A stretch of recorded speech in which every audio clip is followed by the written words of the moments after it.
Download aplikasi Tarbiyah Sunnah di handphone Anda. Tersedia di Google Play dan App Store. Bismillahirrahmanirrahim. Assalamualaikum warahmatullahi wabarakatuh. Alhamdulillahilladzi arsala rasulahu bilhuda wa dinil haqq liyudhhirahu 'ala ad-dini kullihi walau karihal kafirun.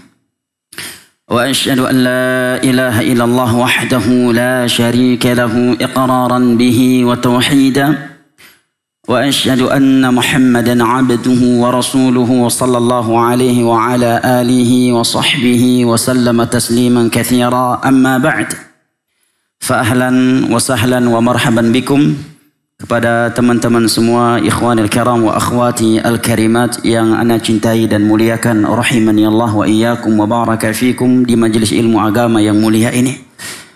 Alhamdulillah, kita bersyukur kepada Allah Jalla wa Ala yang telah mempertemu dan mengumpulkan kita di rumahnya yang mulia ini dalam rangka at-tawasi bil haqq wa tawasi bis sabr di antara kita sembari menunggu masuknya waktu salat Isya. Kita memohon kepada Allah Jalla wa'ala dengan nama-namanya yang maha indah dan sifat-sifat yang maha tinggi, agar menjadikan kita dari golongan-golongan yang ia firmankan di dalam sebuah hadis qudsi yang datang dengan sanad yang disahsankan oleh Syekh Al-Albani dari Mu'adz bin Jabal radhiyallahu anhu. Wajabat mahabbati lil mutahabbina fiha wal mutajalisina fiha wal mutazawirijna fiha wal mutabathilina fiha. Sungguh telah wajib cintaku untuk mereka yang saling cinta mencintai sesama mereka karenaku. Mereka duduk-duduk berkumpul sesama mereka karenaku. Mereka saling kunjung mengunjungi sesama mereka karenaku, dan mereka saling berbagi sesama mereka karenaku. Mudah-mudahan Allah Jalla wa'ala juga menggolongkan kita dari sebagian golongan yang Nabi SAW sabdakan di dalam hadis Abu Hurairah radhiyallahu anhu yang diriwayat oleh Al-Imam Al-Bukhari dan Muslim, sab'atun yudhilluhumullahu yawma la dhilla illa dhilluh. Ada 7 golongan yang akan dinaungi oleh Allah Jalla wa'ala pada hari kiamat nanti, pada hari yang tiada naungan kecuali hanya naungannya. Di antara mereka adalah rajulani tahabba fillah ijtama'a alaihi waftaraqa alaihi. Adalah mereka yang saling cinta mencintai sesama mereka karenaku. Mereka berkumpul karena Allah, karenaku, dan mereka berpisah karenaku. Dan kita memohon kepada Allah Jalla wa'ala agar memberikan kepada kita sebuah keutamaan atau beberapa keutamaan yang Nabi kita sallallahu alaihi wasallam sebut di dalam hadis yang diriwayat oleh Imam Muslim dari Abu Hurairah radhiyallahu anhu. Wa man salaka tariqan yaltamisu fihi ilma sahalallahu lahu bihi tariqan ila al-jannah.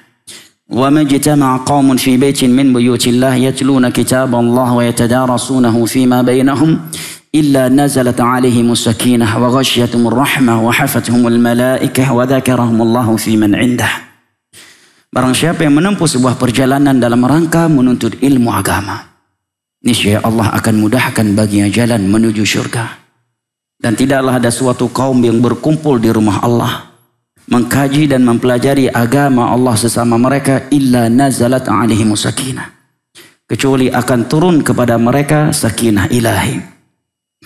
Sampai-sampai seorang ulama tabi'in yang bernama Abdullah ibn Mubarak rahimahullahu ta'ala pernah berkata kepada murid-muridnya, law alimal muluk wa abnal muluk law alimal muluk wa abnaul muluk ala ma nahnu alaihi min ar-rah lajaladuna alaiha.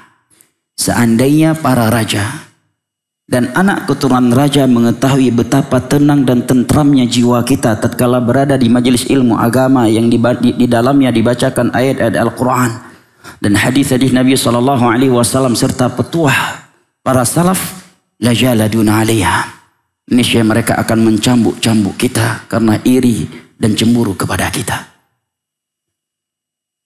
Sebagian manusia rela mengorbankan harta yang begitu banyak hanya demi mencari ketenangan jiwa. Sehingga ada yang mencarinya dengan cara bermaksiat. Sebagian mereka menyangka ketenangan jiwa itu ada di dalam diskotik. Maka dia pun keluar masuk diskotik. Tetapi tidak juga mendapatkannya. Sebagian mereka menyangka ketenangan jiwa itu ada di saat dia mengisap obat-obat terlarang seperti sabu-sabu dan semisal dengannya. Tetapi tak jarang juga dari mereka yang mencari ketenangan dan mengisap sabu-sabu dan semisal dengannya justru berujung dengan bunuh diri karena frustasi dan stres. Dan berbagai maksiat lainnya. Hanya mereka yang mendapatkan hidayah dan taufik dari Allah Jalla wa'ala yang mengetahui majelis ilmu agama sebagai taman-taman syurga yang paling menentramkan jiwa mereka. Nazalat alaihimus sakinah. Tercurahkan, akan turun sakinah ilahi ke dalam hati-hati mereka. Dan itu memang benar-benar kita rasakan apabila kita hadir di majelis ilmu agama dengan hati yang ikhlas. Dan hati yang bersih dari berbagai kotoran dan penyakitnya. Tidaklah kita berangkat dari rumah kita ke majelis ilmu agama dan hati kita sedang sempit, bahkan mungkin sedang galau. Kemudian kita duduk di majelis ilmu agama di dalam rumah Allah, di mana di dalamnya dibacakan ayat-ayat Al-Quran dan hadis-hadis Nabi SAW serta petuah ulama salaf, kecuali kita merasakan betapa tenang dan tentramnya jiwa kita. Seolah-olah ketika kita sedang menghadirinya, kita adalah anak seorang raja yang paling kaya. Orang yang paling kaya, dan seolah-olah kita adalah orang yang paling bahagia hidupnya. Meskipun ketika keluar dari masjid baru 1-2 langkah, stres dan frustasi kembali. Karena pampers anak-anak udah habis dan duit lagi nggak ada. Atau utang bakal ditagih hari ini. Tetapi ketika sedang duduk di majelis ilmu agama, kita merasakan betapa tenang dan tentramnya jiwa kita. Dan seolah-olah kita di dunia ini adalah orang yang paling tidak punya beban dalam kehidupannya. Kenapa? Karena berkat sakinah ilahi. Nazalat alaihimus sakinah. Allah turunkan sakinah ilahi ke dalam hati-hati mereka. Bahkan karena sempurnanya sakinah ilahi yang didapati oleh sebagian orang yang berada di majelis ilmu agama, terkadang majelis ilmu agama baru berjalan 10-15 menit, sebagian teman-teman kepalanya sudah menunduk ke bawah. Menandakan dia telah menempatkan sakinah ilahi bukan pada tempatnya, alias ngantuk. Wa ghasyiatumur rahmah. Tercurahkan untuk mereka rahmat. Wa haffathumul malaikah. Malaikat-malaikat Allah akan datang meliputi mereka. Wa dzakarahumullahu fi man indah. Dan nama-nama mereka disebut-sebut oleh Allah di hadapan malaikat-malaikat yang ada di sisinya. Adakah majelis yang lebih indah dari itu, jamaah?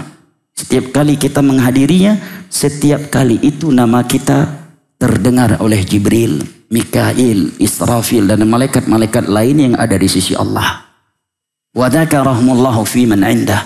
Nama-nama mereka akan disebut-sebut oleh Allah Jalla wa Ala di hadapan malaikat-malaikat yang ada di sisinya. Ikhwan al-kiram wa akhwati al-karimat rahimani Allah wa iyyakum wa baraka fiikum yang ana cintai dan muliakan. Tentunya apabila kita telah bertemu dan berkumpul seperti ini, majelis kita tidak akan diridhai dan diberkahi oleh Allah kecuali apabila kita saling nasihat menasihati di antara kita. Allah Jalla wa Ala berfirman di dalam surat An-Nisa, la khaira fi katsirin min najwahum illa man amara bi shadaqatin aw ma'rufin aw islahin bainan nas. Sungguh tiada kebaikan pada kebanyakan majelis-majelis mereka, kecuali majelis-majelis yang di dalamnya ada seruan kepada hal yang ma'ruf, ajakan kepada sedekah dan mendamaikan di antara manusia. Oleh karenanya sahabat yang mulia Jarir bin Abdullah Al-Bajali radhiyallahu anhu dalam riwayat Imam Muslim mengatakan, bay'na Rasulullah sallallahu alaihi wasallam ala iqamis salati wa ita'iz zakati wan nushi li kulli muslim. Kami telah membaiat Rasulullah sallallahu alaihi wasallam untuk senantiasa menegakkan salat, menunaikan zakat dan memberikan nasihat untuk setiap individu muslim. Beranjak dari beberapa ayat dan hadis Nabi SAW, maka insya Allah Ta'ala pada kesempatan kali ini kita akan mengangkat tema prinsip atau kaidah seorang mukmin, seorang muslim yang hidup di akhir zaman. Teman-teman sekalian yang ana cintai dan muliakan, rahimani Allah wa iyyakum wa baraka fikum. Berikut ini beberapa hadis Nabi SAW yang menunjukkan bahwa masa yang disebut oleh Nabi penuh dengan fitnah, penuh dengan penyimpangan dan kerusakan adalah masa yang kita berada di dalamnya saat ini. Hadis yang pertama adalah hadis riwayat Al-Imam Al-Bukhari.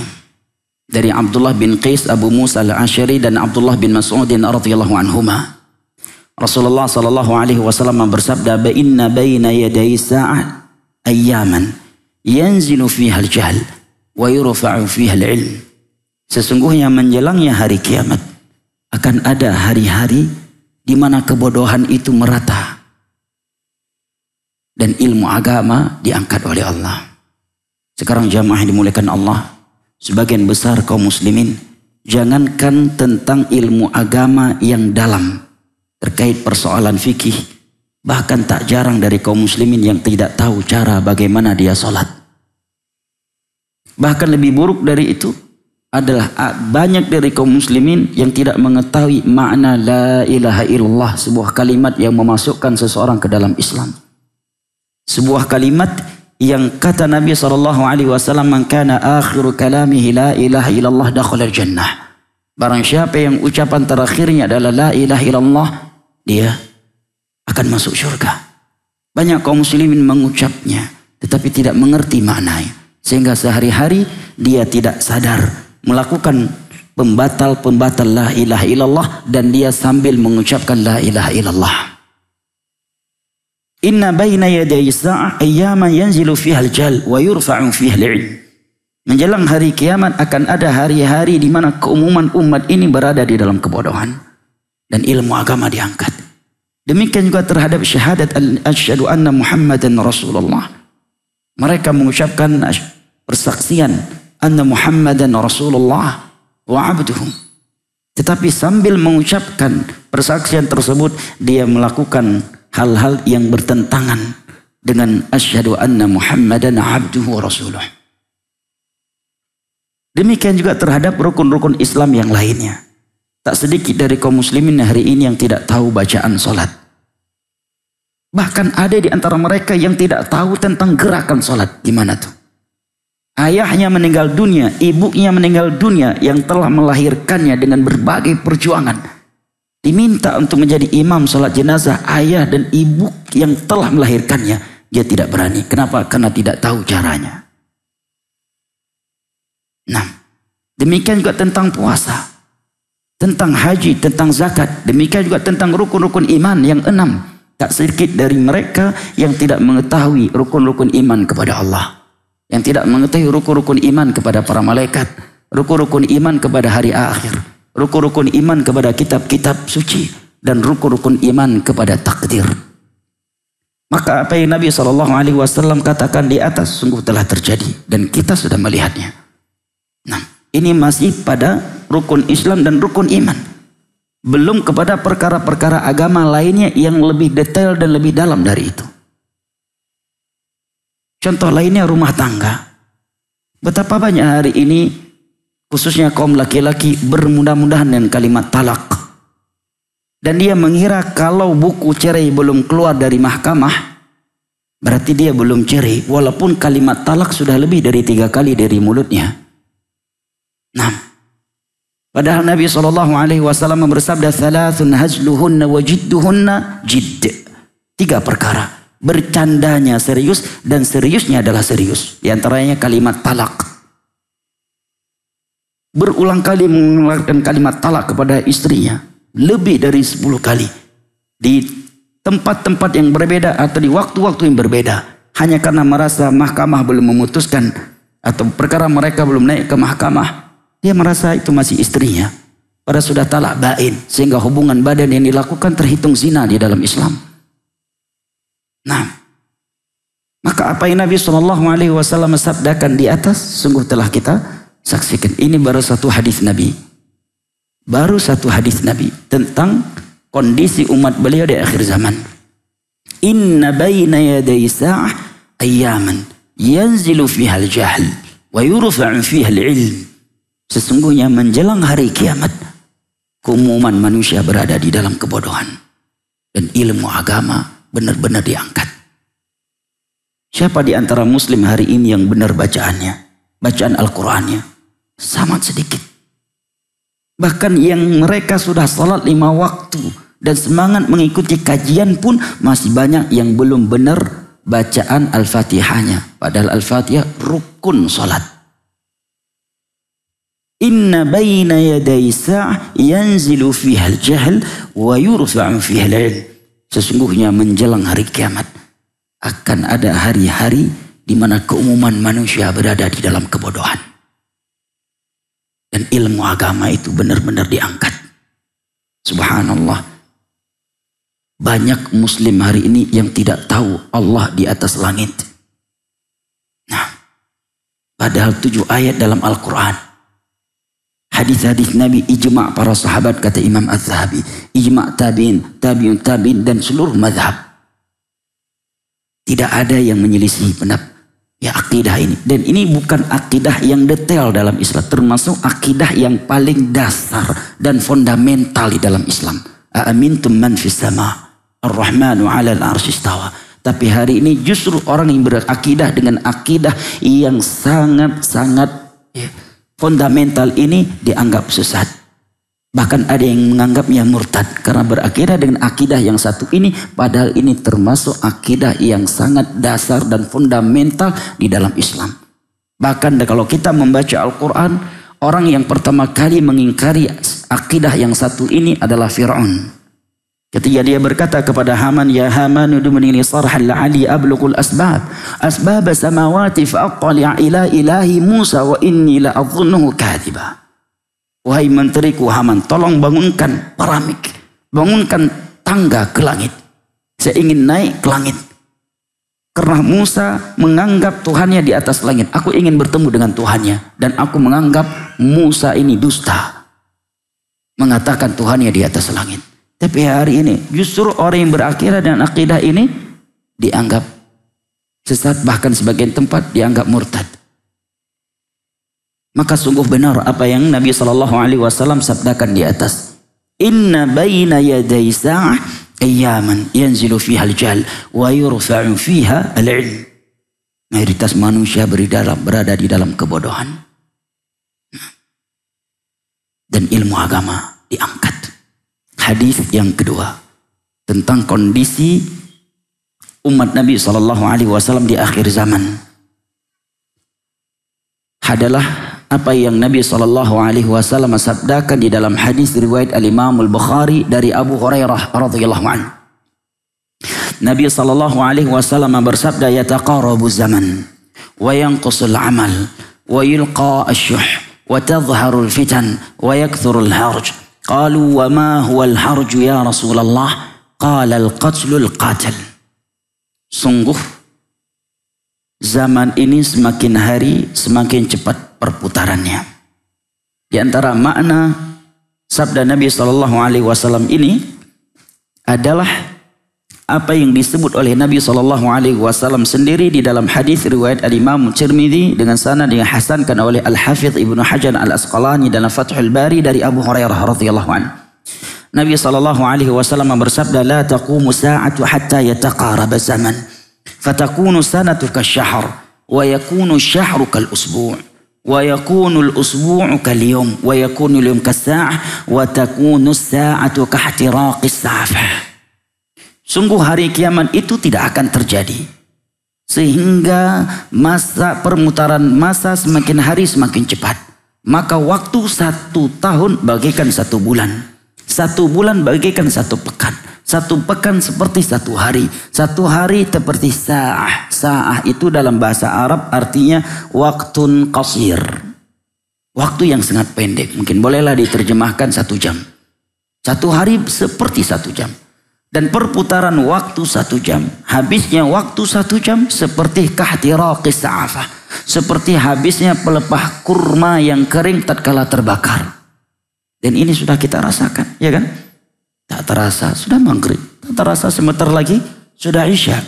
Tak terasa sudah subuh. Tak terasa sudah zuhur lagi. Sudah asar lagi. Sudah maghrib lagi. Sudah isya lagi. Sudah waktu tidur lagi. Tak terasa sudah sepertiga akhir malam. Tak terasa di saat sedang nyenyak-nyenyaknya tidur, tiba-tiba sudah man rabbuk wa ma dinuk wa man nabiyuk. Langsung terkejut. Mendapatkan pertanyaan yang seperti itu di dalam masjid dengan jamaah yang banyak seperti ini bisa terkejut. Lalu bagaimana kalau kita mendapatkannya seorang diri di alam barzakh? Nah, perputaran waktu yang begitu cepat. Dan ini sudah kita rasakan. Nah, yang kedua Nabi mengatakan wa yanqusul amal. Sangat sedikit dari umatku yang memiliki amalan, yang memiliki ibadah. Kalau ada yang bertanya, bukankah kita melihat umat Nabi Muhammad semangat beramal? Bahkan saking semangatnya sebagian mereka ada yang berzikir dari mulai ba'da isya sampai menjelang subuh. Berhenti menjelang subuh, kemudian gak balik lagi ke masjid untuk salat subuh. Ya. Bahkan ada yang puasa 40 hari berturut-turut lamanya.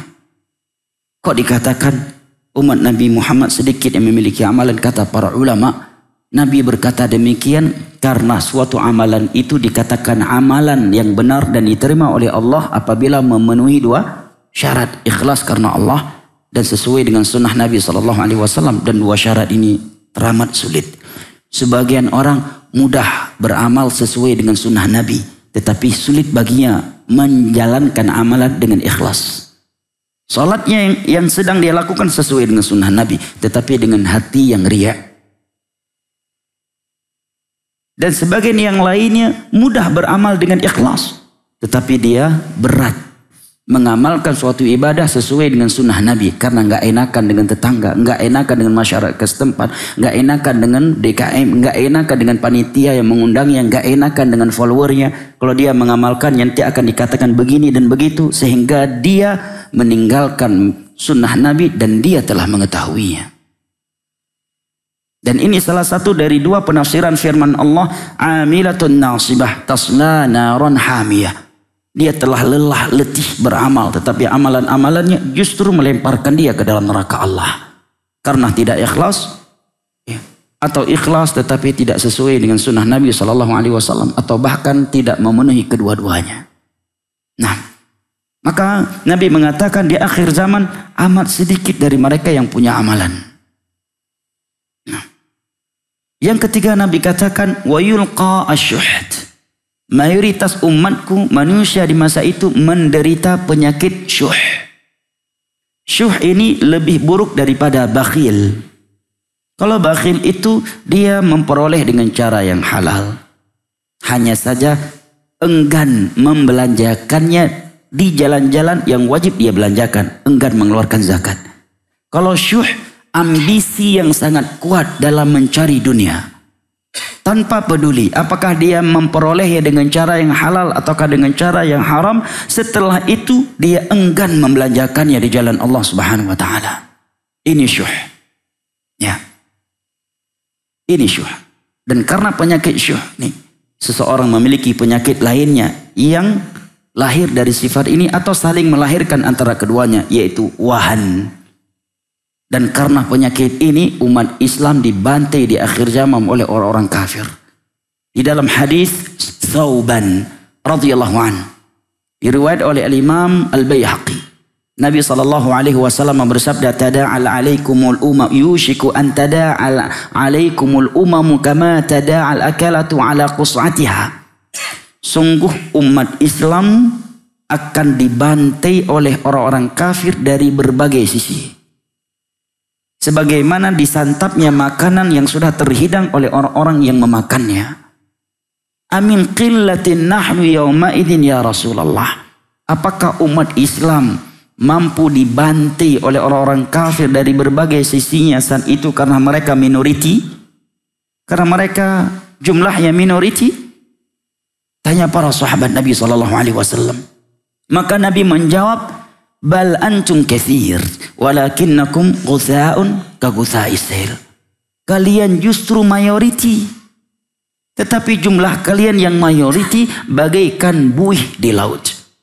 Coba lihat jamaah, kaum muslimin ketika nonton konser, nonton bola, nonton MotoGP, luar biasa jumlahnya, iya kan?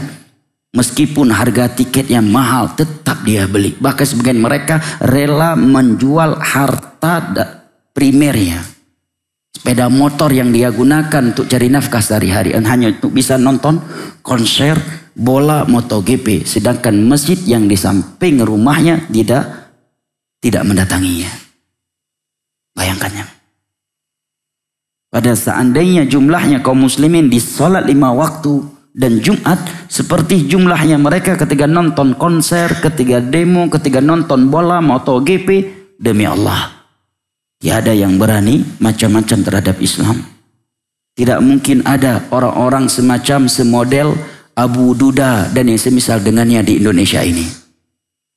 Tidak mungkin di Indonesia ini ada orang seperti Abu Duda dan yang semisal dengannya.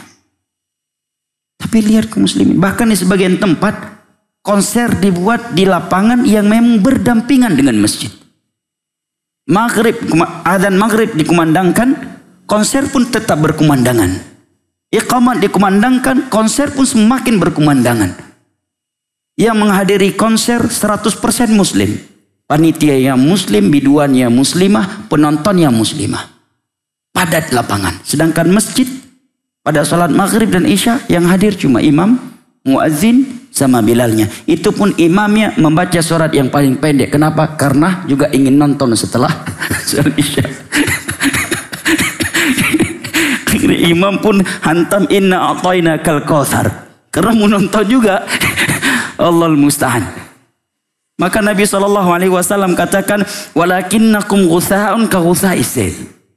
Jumlah kalian yang banyak, kalian mayoriti. Kalian mayoriti, tapi seperti buih di laut. Indonesia, Islam mayoriti. Tapi lihat, bisa bebas orang seperti Abu Duda dan yang semisal dengannya mencela Islam, merendahkan Islam. Bayangkan coba. Di saat Muslim dibantai di Palestina, bayi-bayi dibantai, kaum wanita dibantai, bahkan sudah masuk ke dalam kategori pembasmian etnis. Ya. Jumlah korban sudah seperti jumlah korban karena bom yang dijatuhkan oleh bom atom yang dijatuhkan oleh Amerika ke Hiroshima. Hampir segitu jumlah korbannya. Tapi masih ada orang yang memuji Yahudi, Israel di Indonesia. Bayang. Kenapa? Nggak segan sama Muslim.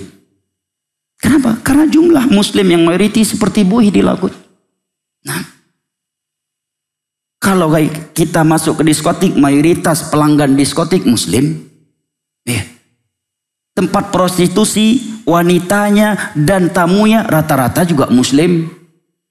Nah, ketika nonton konser ribuan jumlah mereka. Sedangkan di masjid mereka tidak nampak. Bahkan sebagian mereka yang membuat hati teriris-iris, konser tetap jalan, adzan maghrib di sampingnya. Gak ada yang datang. Masjid di sampingnya. Kosong. Konser ribuan yang menghadirinya. Makanya benar apa yang Nabi katakan. Kemudian Nabi mengatakan, wala yanzi'annallahu min suduri aduwikum al-mahabah alaikum. Sehingga wibawa terhadap kaum muslimin yang pernah ada sebelumnya di hati-hati orang kafir itu Allah hilangkan dari hati-hati mereka. Tidak ada lagi wibawa untuk kalian di dalam hati-hati mereka. Wa yuqdhafu fi qulubikumul wahn. Dan karena saat itu mayoritas kalian wahai umatku ada penyakit wahan di dalam hatinya. Wa mal wahnu ya Rasulullah? Apakah penyakit wahan itu ya Rasulullah? Maka Nabi SAW menjawab, hubbud dunya wa karahiyatul maut. Ambisi yang sangat kuat terhadap dunia. Hari ini bayangkan demi rumah yang ditinggalkan oleh ayahnya, ibu kandungnya sendiri diusir. Subhanallah. Demi secuil warisan, ibu kandungnya sendiri diperkarakan dan dipenjarakan. Subhanallah. Ya, hubbud dunya wa karahiyatul maut, dan benci kematian. Bahkan sebagian muslim hari ini karena bencinya kepada kematian, kalau ada ceramah yang membahas tentang alam kubur, alam barzah pun dia marah.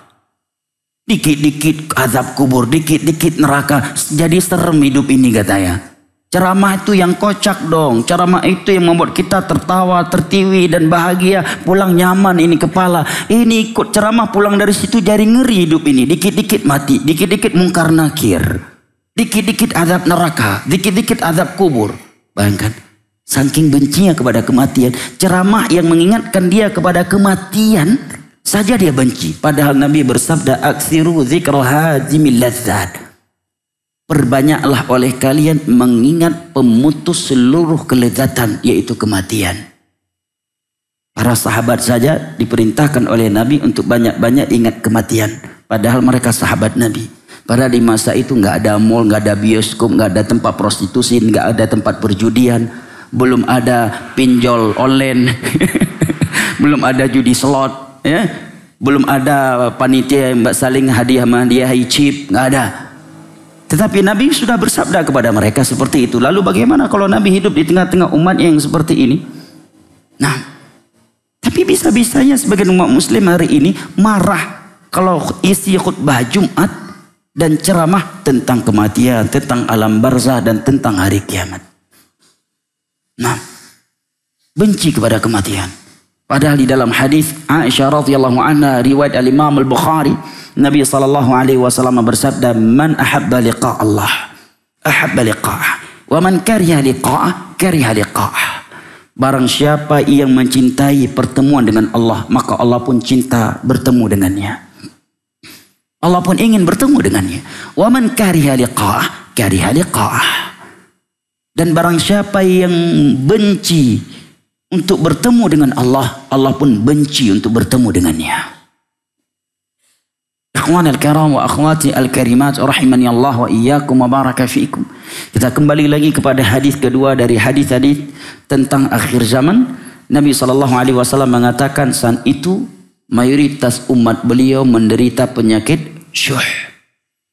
Kemudian beliau mengatakan wa tadhharul fitan. Dan di masa itu fitnah benar-benar merajalela dan bertebaran. Fitnah secara umum ya terbagi menjadi dua. Fitnah syahwat dan fitnah syubhat. Syahwat, perzinaan, penyimpangan syahwat. Luar biasa di hari kita ini. Nah, di masa Nabi memang ada yang jatuh ke dalam zina. Ya, tetapi sebagian mereka menyesal, bahkan datang kepada Nabi. Ada seorang wanita datang kepada Nabi, "Ya Rasulullah, inni uhibbu minaz zina." Wahai Rasulullah, aku sudah hamil karena zina, fa aqim alayya al-had. Tolong rajam aku. Kenapa? Karena dia tahu dengan dirajam dan dia menerimanya dengan hati yang ikhlas, maka dosa zinanya akan Allah hapuskan. Tapi hari ini bahkan di beberapa daerah hampir 100% wanita di daerah itu tidak ada yang yang tidak hilang perawannya. Bahkan anak pernah beberapa tahun suatu daerah di salah satu daerah di Jawa, di mana kalau dia belum nikah biasa bawa pacar ke rumahnya, bahkan ke dalam kamar tidurnya, di dalam rumahnya ada kedua orang tuanya, itu biasa. Nikah dalam keadaan udah punya anak, ya, nikah dalam keadaan wanita sudah hamil di luar pernikahan, itu bukan hal yang aib, bukan hal yang tabu. Bahkan di sebagian tempat menjual anaknya bukan hal yang tabu. Kalau yang lahir anak laki-laki marah dia, tapi kalau lahirnya anak perempuan baru senang dia, bisa menjadi sumber uang. Na'udzubillah min dzalik. Fitnah. Bahkan na'udzubillah, komunitas yang belum pernah ada di kalangan binatang sekalipun terkait syahwat, hari ini sudah ada komunitas LGBT. Bayangkan. Binatang nggak punya akal, nggak sholat 5 waktu, nggak pernah ikut kajian Sahih Bukhari, nggak suka dia sesama jenis, ya kan? Kecuali satu binatang B2. Cuma itu. Bahkan dalam Sahih Bukhari disebutkan di masa jahili ada seekor monyet membunuh monyet jantan yang lainnya sampai mati karena menyentuh kehormatan betinanya. Itu monyet nggak punya akal, nggak pernah belajar Iqra, nggak pernah tahsin Al-Quran, nggak pernah ikut kajian Sahih Bukhari, nggak pernah ikut kajian tentang fitnah akhir zaman. Ya, tapi seperti itu ghirahnya. Hari ini lihat sebagian orang dengan istrinya di depan orang lain, istrinya berpelukan, cepika-cepiki, ciuman dengan lelaki lain bukan mahram di depan matanya, nggak marah sedikit pun, bahkan bangga sebagai modern. Hidup yang modern itu kan kawannya, sekedar kawan. Si suami juga gitu, jumpa dengan wanita lain berpelukan, cium-ciuman, saling raba-meraba, istri pun nggak marah. Subhanallah. Bahkan lihat penyimpangan hari ini, jamaah yang dimuliakan Allah, pelaku LGBT tidak malu. Bahkan komunitas mereka luar biasa kuatnya. Nah, luar biasa kuatnya. Penyimpangan syahwat yang luar biasa. Bahkan di beberapa tempat prostitusi mengelilingi masjid. Satu masjid Di sekelilingnya penuh dengan tempat prostitusi. Sudah masuk waktu Isya. Baik, sudah masuk waktu Isya, kita break untuk salat Isya, kemudian lanjut lagi. Baik, kita lanjutkan kembali setelah salat Isya. Akan kita bahas petunjuk-petunjuk Nabi SAW untuk umatnya yang hidup di akhir zaman.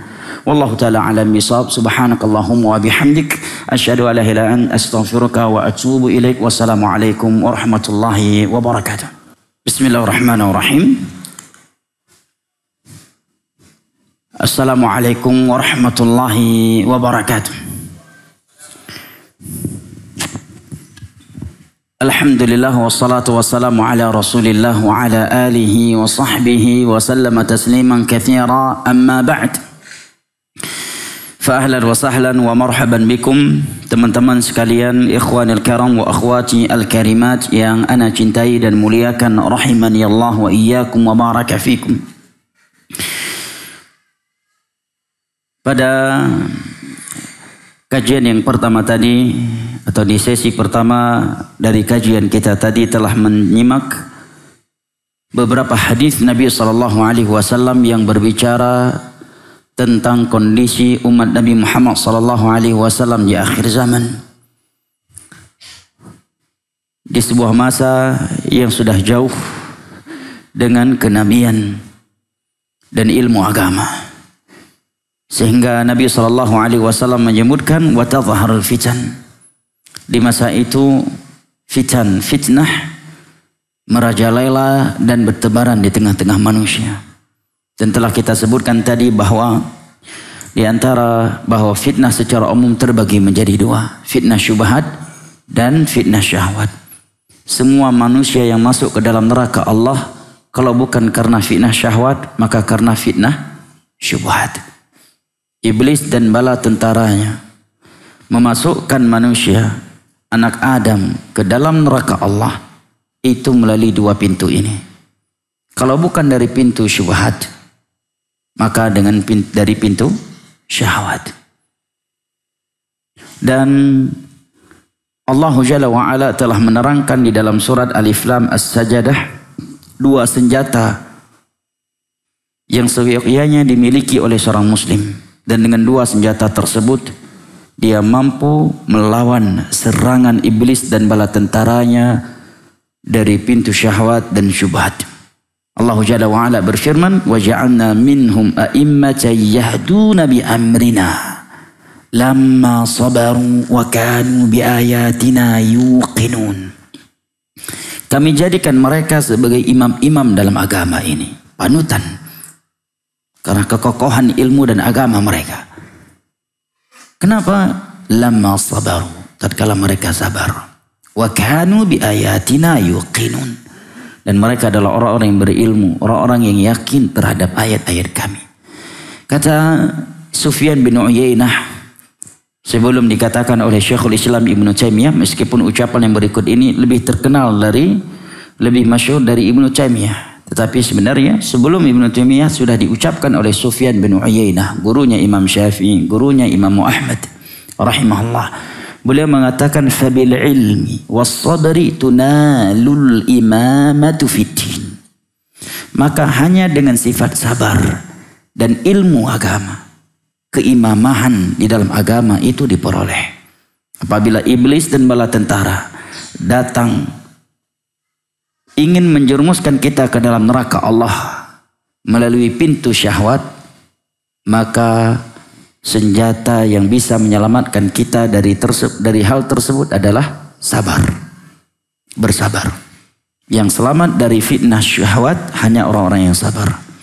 Makanya terkadang ada orang awam tidak berilmu, justru lebih selamat dari pintu syahwat daripada orang yang sudah berilmu. Daripada orang yang berilmu. Berbeda dengan syubhat. Tiada yang selamat darinya kecuali orang yang berilmu. Karena hanya dengan ilmu seseorang itu dapat selamat dari syubhat, pemahaman-pemahaman yang runcu, yang sesat, menyesatkan dari Al-Quran dan As-Sunnah, tetapi dianggap sebagai suatu kebenaran. Itu syubhat. Kesamaran antara kebenaran dan kebatilan. Nah, ikhwanul karam wa akhwati al-karimat, kalau kita melihat apa yang Nabi sebutkan ini, maka sungguh telah terlihat oleh kita semuanya. Syahwat. Jangan ditanya fitnah syahwat di masa kita ini jemaah. Na'udzubillah min dzalik. Terkadang berita yang kita baca seolah-olah hati kita ini tidak percaya. Itu bisa terjadi. Perzinaan dengan ibu kandung sendiri. Seorang ayah memperkosa anak kandungnya sendiri. Seorang mertua berzina dengan menantunya sendiri. Na'udzubillah min dzalik. Lihat fitnah syahwat. Karena media sosial hari ini. Bahkan penyimpangan-penyimpangan syahwat lainnya, di mana binatang yang tidak berakal sekalipun merasa jijik dari penyimpangan syahwat tersebut, tetapi dilakukan oleh sebagian manusia. Demikian juga tentang syubhat. Di masa Nabi SAW, agama itu dibicarakan dengan ayat Al-Quran dan hadis-hadis Nabi SAW. Di masa para tabi'in, tabi'ut tabi'in dan setelahnya, mereka tidak berbicara tentang agama kecuali dengan Al-Quran, dengan hadis atau ucapan para sahabat Nabi SAW. Kalau dia tabi'ut tabi'in, dengan mengukilkan ucapan tabi'in yang telah datang sebelumnya. Tidak ada yang berani berfatwa kecuali dia telah dikenal berilmu dan sudah ada ulama, guru-guru yang dia duduk bersimpuh kepadanya yang telah merekomendasinya. Tapi hari ini seseorang bisa berbicara tentang ilmu agama, bisa menjadi penceramah, bisa menjadi seorang ustadz, hanya bermodal dia mantan public figure di dunia entertainment. Hanya sekedar bermodal sebagai mantan pendeta. Atau karena memiliki follower yang banyak. Meskipun tidak diketahui di mana dia belajar. Di masa Umar bin Khattab radhiyallahu anhu, ada seorang yang bernama Sabigh bin Isa. Sabigh bin Isa. Dia menyebarkan syubhat di tengah-tengah kaum muslimin tentang ayat-ayat mutasyabihat. Sehingga sampailah kepada Umar bin Khattab radhiyallahu anhu tentang beliau, tentang orang ini. Umar memanggilnya, kemudian dipukul kepalanya dengan pelepah kurma oleh Umar. Namun ingat, Umar saat itu sebagai siapa? Amirul Mukminin. Jangan ente terapkan kepada tetangga. Ente banyak syubhat sini, pukul kepalanya, pak, digebukin antum sekampung. Umar adalah Amirul Mukminin di masa itu. Dan Umar sebelum menjadi Amirul Mukminin saja, dengan ketegasan beliau, meskipun masyarakat takut kepada beliau, tetapi beliau sangat dicintai. Sangat dicintai oleh kaum muslimin.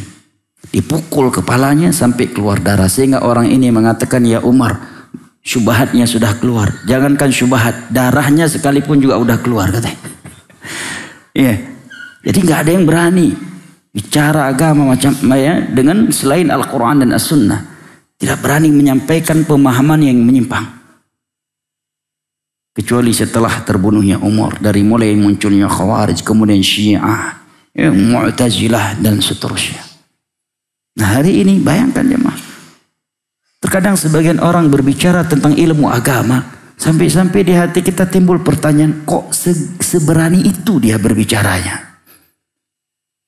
Kok sampai segitunya dia berbicara tentang agama Allah Subhanahu wa taala? Tapi anehnya, kok bisa sebanyak itu pengikutnya?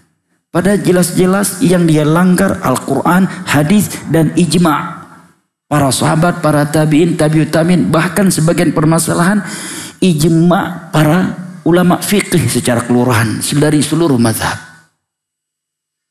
Itu tadi, karena Nabi memang telah mengatakan di akhir zaman syubhat dan syahwat itu benar-benar merajalela. Wa yakthurul harj. Dan yang terakhir Nabi katakan, di masa itu banyak terjadi al-harj. Al-harju, hak besar, hak tebal, fathah, ra sukun. Al-harju. Wa mal harju ya Rasulullah? Apakah al-harju itu ya Rasulullah? Tanya para sahabatnya. Maka Nabi menjawab, al-qatlu, al-qatlu.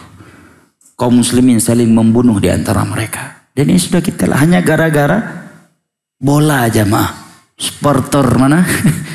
Saling bunuh-bunuh, saling lempar-lemparan. Hanya gara-gara bola. Bahkan ada yang gara-gara rebut pacar. Bunuh-bunuhan. Mati gara-gara rebut pacar. Aduh, sedih banget dengarnya. Kita sedihnya bukan karena dia mati. Tapi sedihnya karena dia mati rebutan pacar. Terjadi apa enggak? Terjadi. Mati berantem di dalam diskotik. Alhamdulillah. Mati rebutan parkir. Hanya gara-gara masalah kecil. Nyawa bisa melayang hari ini. Ya kan? Hanya demi memperebutkan satu kursi. Sebagian politikus rela mengadu domba antara rakyat, antara satu sama yang lainnya. Ya, ormas ini diadu domba dengan ormasnya ini, diadu domba dengan itu. Mereka nggak peduli berapa ribu nyawa hilang dan akan bertumpah darah. Yang penting politik, yang dia inginkan, dicapai olehnya. Padahal Nabi mengatakan, la zawalu dunya ahwanu indallahi min safaki dami muslim. Hilangnya dunia hilang secara keseluruhan, runtuh semuanya, hancur semuanya. Itu lebih mending di sisi Allah daripada tumpahnya darah seorang muslim. Tapi hari ini sebagian orang dengan mudah mengatakan, nggak apa-apa mati 1-2 orang, tapi demo kali ini kita berhasil mengubah undang-undang tersebut. Memang demo itu memang harus begitu, harus ada yang mati, harus ada tumpah darah. Kalau enggak nanti enggak dipeduli. Subhanallah, dengan mudahnya sebagian mereka menjawab demikian. Padahal Nabi mengatakan, la zawal dunya ahwanu indallahi min safaki dami muslim. Hilangnya dunia bukan sekedar lapangan kerja, dunia hilang. Itu lebih baik daripada tumpahnya darah seorang muslim. Ketika Nabi SAW mencium Ka'bah Hajar Aswad, Nabi bersabda, ma a'zamaki wa ma a'zama hurmataki. Walladhi nafsi biyadih la hurmatu muslimin asyaddu indallahi min hurmatik. Wahai Ka'bah, betapa mulianya engkau, betapa agungnya engkau di sisi Allah dan hamba-hambanya. Demi Allah yang jiwaku berada di tangannya, sungguh kehormatan muslim lebih tinggi, lebih besar di sisi Allah daripada kemuliaanmu, daripada keagungan. Sekarang bagaimana seandainya Ka'bah ada yang menghancurinya? Pasti kita semua akan murka. Tetapi kalau melihat ada muslim terbunuh, biasa aja sebagian orang, ya kan? Hanya gara-gara masalah nonton bola, gara-gara parkir, gara-gara rebutan pacar, gara-gara rebutan lapangan kerja, gara-gara politik, saling bunuh-bunuhan. Bahkan hanya gara-gara warisan, rela membunuh saudara kandungnya sendiri, membunuh orang tuanya sendiri. Maka apa yang Nabi sebutkan di atas ini sudah terjadi. Ini baru 2 hadis loh yang kita sebutkan tentang fitnah akhir. Baru 2 hadis. Yang pertama tadi hadis Abu Musa Abdullah bin Qais dan Abdullah bin Mas'ud riwayat Imam Al-Bukhari bahwa menjelang hari kiamat akan ada hari-hari di mana manusia berada dalam kebodohan. Hadis yang kedua adalah hadis Abu Hurairah ini. Terjadi zaman perputarannya semakin hari semakin cepat dan sampai ke Al-Haraj tadi. Belum lagi kalau kita berbicara dengan hadis-hadis Nabi SAW lainnya, di mana Nabi SAW menyebutkan syuribatil wa idza Nabi menyebutkan la yakunanna khasfun wa maskhun wa qath. Sungguh akan datang suatu masa di mana akan ada hujan dari benda keras, batu dan semisal dengannya. Qathfun, dan akan sering terjadi gempa. Wa maskhun, dan sebagian manusia dirubah bentuknya menjadi mirip binatang. Mendengar berita tersebut, seorang sahabat bertanya, "Mata dzalika ya Rasulullah?" Kapankah hal itu terjadi ya Rasulullah? Maka Nabi menjawab, "Idza kathuratil qainat." Ini yang pertama. Apabila qainat telah banyak di tengah-tengah manusia. Qainat itu adalah budak wanita yang berprofesi sebagai penyanyi. Jadi di masa jahiliyah tidak ada yang mau menjadi penyanyi kecuali dari kalangan budak sahaya dari kalangan kaum wanita. Dan kita tahu bahwa orang-orang jahiliyah di masa itu mereka menghinakan kaum wanita. Bahkan Allah mengatakan, wa idza busyira ahadun bil untha dhalla wajhuhu muswaddan wa huwa kadhim. Apabila salah satu di antara mereka diberitahu bahwa yang lahir anak perempuan, langsung menghitam merah mukanya, enggak terima dia. Ayumsikuhu ala hunin am yadussuhu fit turab. Dia akan biarkan hidup putrinya itu tetapi dalam penghinaan setiap hari, dihina oleh ayahnya sendiri, dibuli oleh ibunya sendiri. Ya, dikatakan kamu ini pembawa sial. Jumpa dengan ibu juga demi kamu ini makhluk pembawa sial. Sama abangnya juga dibully, sama pamannya juga dibully, sama tetangganya juga dibully. Kamu pembawa sial, pembawa sial. Am yadusu fi turab. Kalau enggak maka ditanam ke dalam tanah hidup-hidup. Seperti itu diperlakukan wanita di masa jahiliyah. Nah, oleh karenanya orang jahiliyah, karena mereka menganggap profesi menyanyi musisi itu benar-benar hina dan rendah.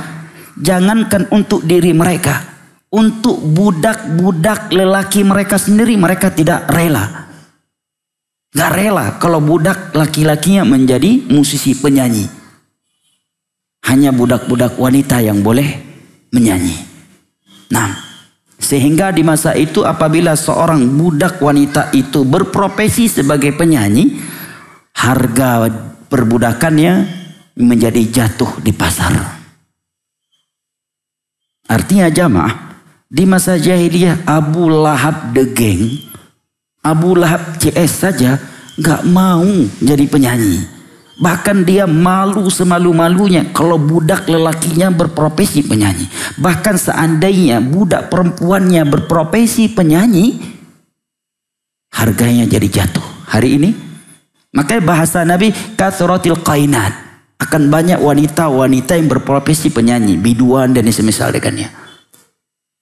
Tapi hari ini profesi yang sangat diminati. Bahkan jangankan orang awam, sebagian orang udah ngaji, jumpa musisi dengan jumpa ustadz, musisinya dulu yang dilumpahi sama dia, ustadznya ditinggalin. Ya, lebih bangga bisa ngopi bareng dengan musisi penyanyi daripada bisa duduk dengan orang yang berilmu. Ya. Padahal di masa Nabi, makanya Nabi sebutkan qainat, wanita-wanita penyanyi. Seperti tato di masa Nabi, masa jahiliyah, yang tato itu simbol wanita. Justru kejantanannya itu menjadi hilang karena punya tato. Sekarang sebaliknya. Makanya bahasa Nabi, la'anallah al-washimat wal mustakshimat. Laknat Allah kepada wanita-wanita yang memakai tato atau memakaikan tato kepada wanita-wanita yang memakaikan tato kepada wanita-wanita lain. Bahasanya wanita, karena di masa itu tato itu simbol wanita. Kalau dia punya tato yang tadinya garang ditakuti penggemar tato, orang jadi gak takut lagi sama dia, cewek bencong rupanya. Sekarang sebaliknya. Kalau udah punya tato, paling tatonya buaya, preman kelas kakap ini, ya. Baru kalau tatonya kobra, padahal di masa dahulu tato itu simbol wanita. Nah, adapun yang sudah hijrah tatonya masih ada, nggak sanggup dia hilang, Allah maafkan, dan kita nggak boleh merendahkannya. Fattaqullaha mastata'tum, bertakwalah engkau kepada Allah semampu kalian. Allah tidak melihat masa lalu kita, tetapi akan Allah lihat masa kini dan masa terakhir kita. Syahidnya seperti itulah zaman. Hari ini musisi Masya Allah diminati luar biasa. Sampai-sampai ada sekolah khusus menjadi penyanyi, dipersiapkan dari semenjak SD. Ya. Bahkan di perguruan-perguruan tinggi ada kejurusan seniman menyanyi. Bangga seseorang kalau bisa menjadi musisi.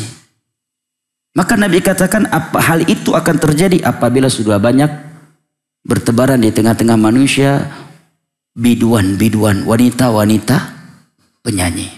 Yang kedua, idza syuribatil khumur, khamar sudah diminum terang-terangan di beberapa tempat jamaah. Muslim, kita bicara tentang muslim. Mereka minum tuak berbarengan. Seorang minum khamar bersama istrinya, anak-anaknya, menantunya, minum khamar bareng, tuak memabukkan, setelah itu teler bareng. Gak ada yang mengingkarinya. Nah, kemudian Nabi katakan wa dhaharatil ma'azif, alat-alat musik sudah bertebaran di tengah-tengah manusia. Zaman dahulu alat musik itu sulit, jarang, ya. Bahkan jangankan di masa Nabi, tahun 80, 90-an alat musik itu jarang. Di tengah-tengah manusia. Hari ini dalam masjid ada musik. Sebelum kajian nyanyi dulu musik. Tengah-tengah kajian musik lagi. Penutupan kajian dengan musik lagi. Bahkan beberapa masjid menjelang azan wajib ada musik. Musik syar'i. Tanda kutip. Kasidah dulu dengan musik, baru azan. Setiap 5 menit sebelum azan dihidupkan dulu musiknya, baru murotal, kemudian baru azan. Apa yang Nabi beritakan telah terjadi jamaah. Hadis yang keempat, setelah itu kita baru berbicara apa petunjuk dari Nabi untuk kita yang sudah berada di zaman yang seperti itu. Adalah hadis riwayat Imam Muslim dari Abu Hurairah radhiyallahu anhu. Nabi sallallahu alaihi wasallam bersabda, "Badiru bil a'mali fitana ka qit'il lailil muzlim. Yusbihu ar-rajulu mu'mina wa yumsi kafira. Wa yumsi mu'mina wa yusbihu kafira yabi'u dinahu bi'aradin minad dunya." Segeralah kalian beramal di masa yang sudah penuh fitnah. Karena fitnah itu kalau sudah bertebaran, dia bagaikan potongan-potongan malam yang sangat gelap.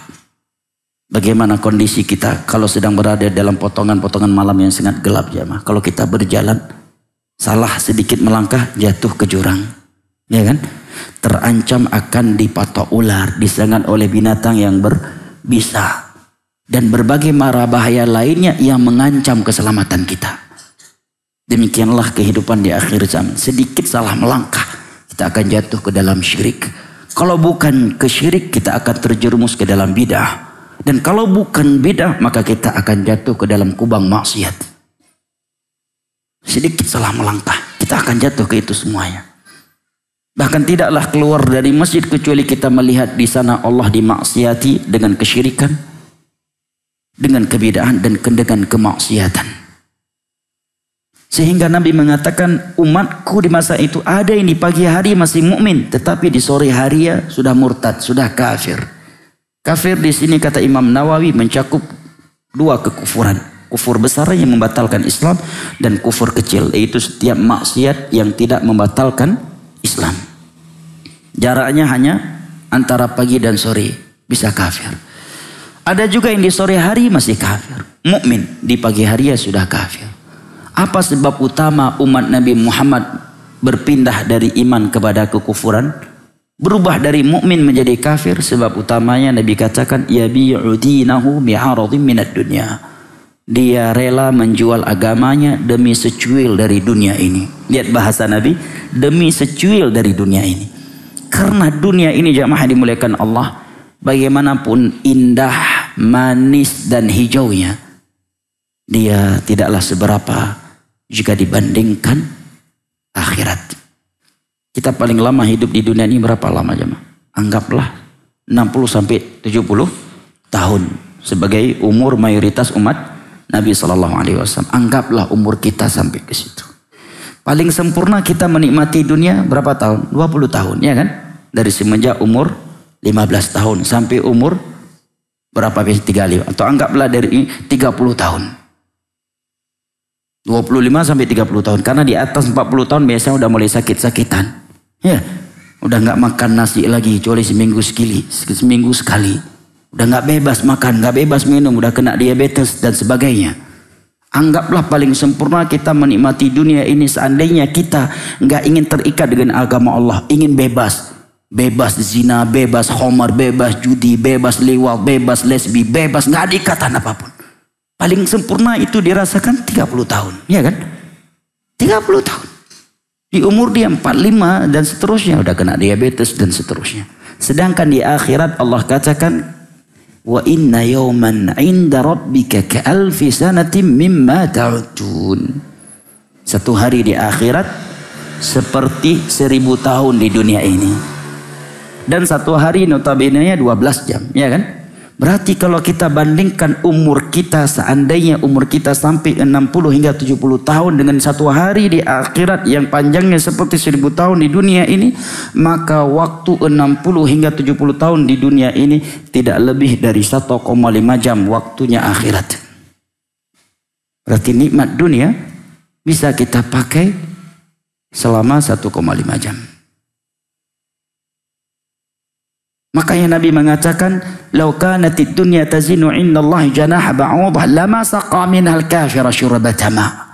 Seandainya dunia beserta isinya ini memiliki nilai di sisi Allah 1 sayap seekor nyamuk, maka tidak akan ada orang kafir yang mendapatkan air minum seteguk pun. Artinya dunia beserta isinya jika tidak mengantarkan kita kepada Allah dan syurganya, tidak lebih mahal. Tidak menyamai, bukan tidak lebih mahal. Tidak menyamai satu sayap seekor nyamuk. Lebih rendah daripada satu sayap seekor nyamuk. Jamaah ini muliakan Allah. Kalau ada orang yang sombong, angkuh karena merasa dirinya lebih banyak nyamuk di rumahnya daripada orang lain, apa penilaian orang pada dia? Dia bangga, di rumah gua lebih banyak nyamuknya daripada rumah lo.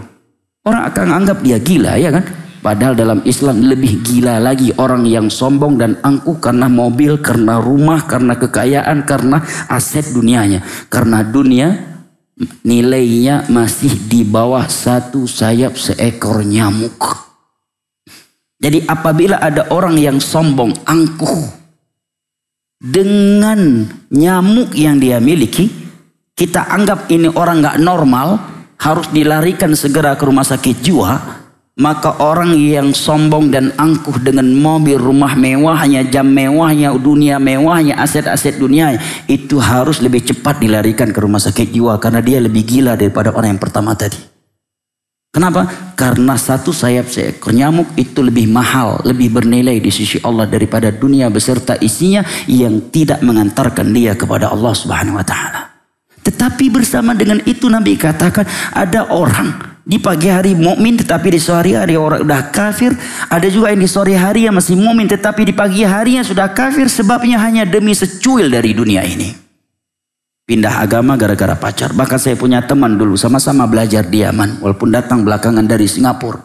Istrinya udah pakai cadar bersama istri dan anak-anaknya. Belakang ini anak dengar istrinya udah murtad sama anak-anaknya. Berat fitnah dunia itu jamaah. Berat. Berat fitnah dunia itu. Nah, di kulli ummatin fitnah.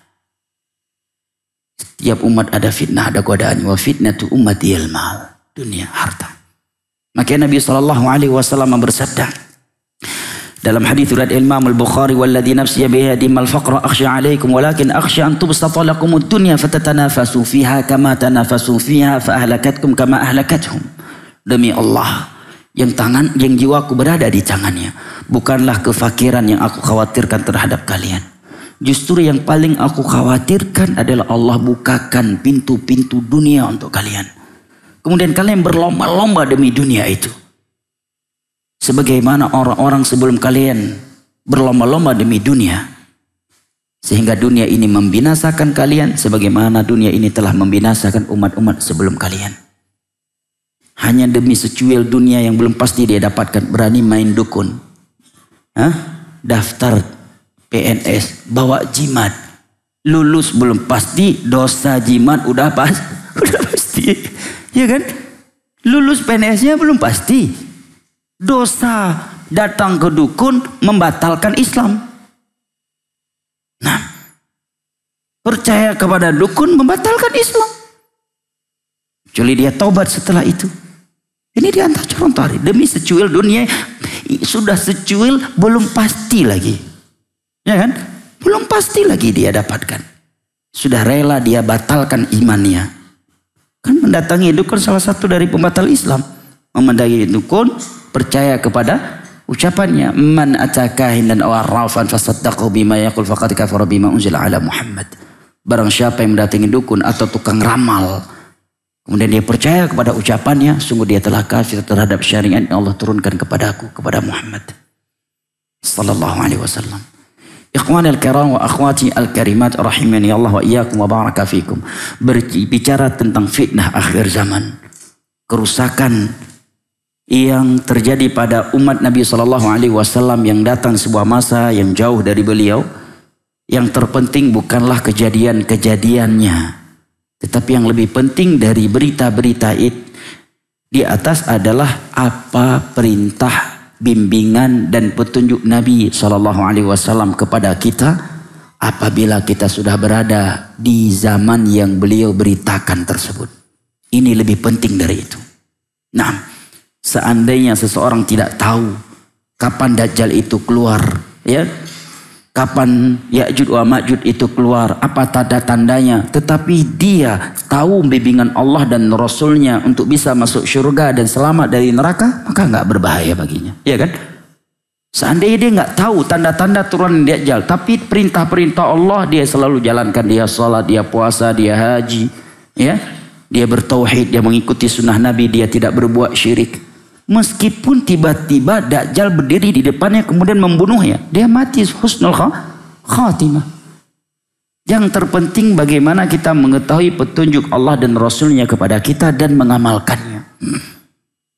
Nah, maka berikut ini beberapa petunjuk dari Nabi kita SAW agar kita selamat di akhir zaman jamaah. Yang pertama, ikhwan al-kiram wa akhwati al-karimat, adalah doa. Tiada senjata yang lebih ampuh dan lebih kita butuhkan agar selamat dari fitnah akhir zaman selain daripada doa. Doa adalah silahul mukmin. Jangan pernah kita tertipu dengan secuil ilmu agama yang kita miliki. Yang pernah kita bersandar kepada sebutir debu dari amalan soleh kita. Nabi kita SAW seorang nabi, seorang rasul, pembuka pintu surga. Apa doa yang paling sering beliau panjatkan kepada Allah? Allahumma muqallibal qulub tsabbit qalbi ala dinik.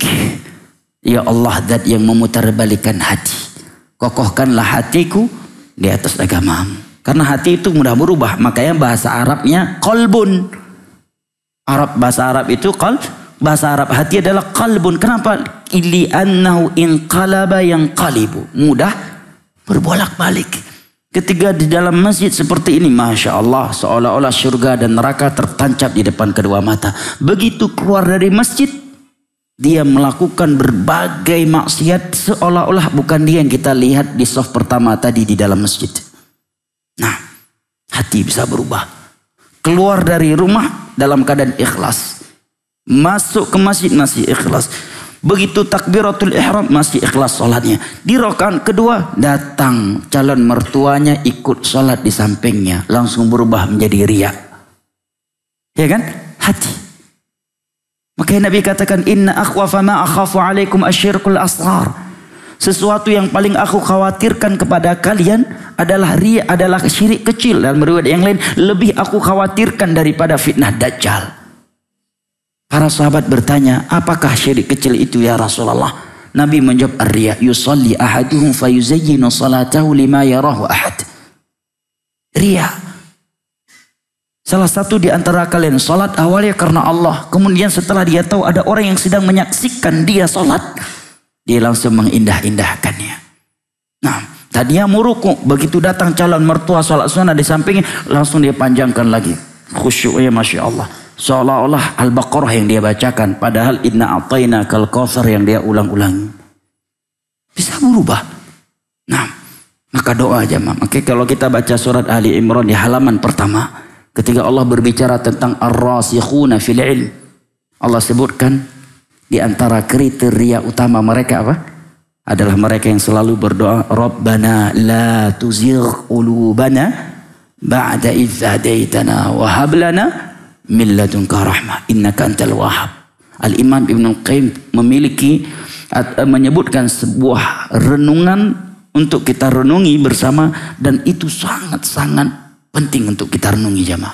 Kata beliau, barang siapa yang merenungi kemurtadan sebagian manusia setelah wafatnya Nabi, dan bagaimana sebagian manusia bisa menjadi munafik dan dia sholat di belakang Nabi, duduk dalam kajian Nabi, dan berangkat jihad bareng Nabi SAW. Bisa-bisanya dia menjadi munafik. Padahal dia menjadi munafik tujuannya apa? Untuk menyelamatkan nyawa dan hartanya kan? Menyelamatkan dirinya dari pedang kaum muslimin. Dia milih munafik, menampakkan keislamannya, tetapi jihad ketika Nabi dan kaum muslimin melakukan jihad, dia juga ikut serta ke dalam jihad. Padahal jihad mengancam nyawa. Ini menunjukkan kepada kita, kata Imam Ibnu Qayyim, mahalnya hidayah. Mahalnya hidayah. Kaum munafikin di masa Nabi sholat di belakang Nabi kecuali sholat subuh dan isya. Nabi sholat zuhur, dia bermakmum di belakang Nabi. Nah, Nabi buat kajian, dia ikut kajian. Nabi berangkat jihad, dia juga ikut. Terkadang ngembosin para sahabat Nabi di dalam barisan mereka. Bisa-bisa jadi munafik. Padahal yang memberi kajian Nabi SAW. Gimana tuh?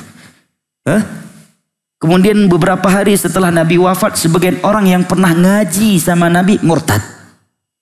Bahkan sebagian mereka nggak tanggung-tanggung murtadnya, bergabung ke barisannya Musailamah Al-Kadzab. Punya Musailamah Kadzab ini memiliki follower 40.000 orang followernya. Antum followernya berapa di IG? Musailamah Al-Kadzab 40.000 orang followernya, dan kebanyakannya dari Yaman saat itu. Nabi palsu yang pertama dalam sejarah Islam. Ini menerangkan kepada kita, hidayah itu memang di tangan Allah jemaah. Allah muqallibal qulub, tsabbit qalbi ala dinik. Punya teman pulang Singapura, istrinya murtad. Sedih dengarnya. Teman belajar di Yaman dulu. Walaupun datang dalam keadaan memang dari nol. Ya. Murtad istrinya. Subhanallah. Ada juga udah belajar bertahun-tahun kepada para ulama di Indonesia. Jadi bandar narkoba. Wallahu alam, udah tobat atau belum. Hidayah. Bahkan Syekh Abdul Rahman Al-Adani pernah menyebutkan seorang syekh, orang yang berilmu, mati di atas perutnya pelacur. Na'udzubillah min dzalik. Hidayah jamaah. Ada orang yang berilmu, pendakwah, rupanya na'udzubillah min dzalik, melakukan perbuatannya kaum Nabi Lut. Perbuatan kaum Nabi Lut.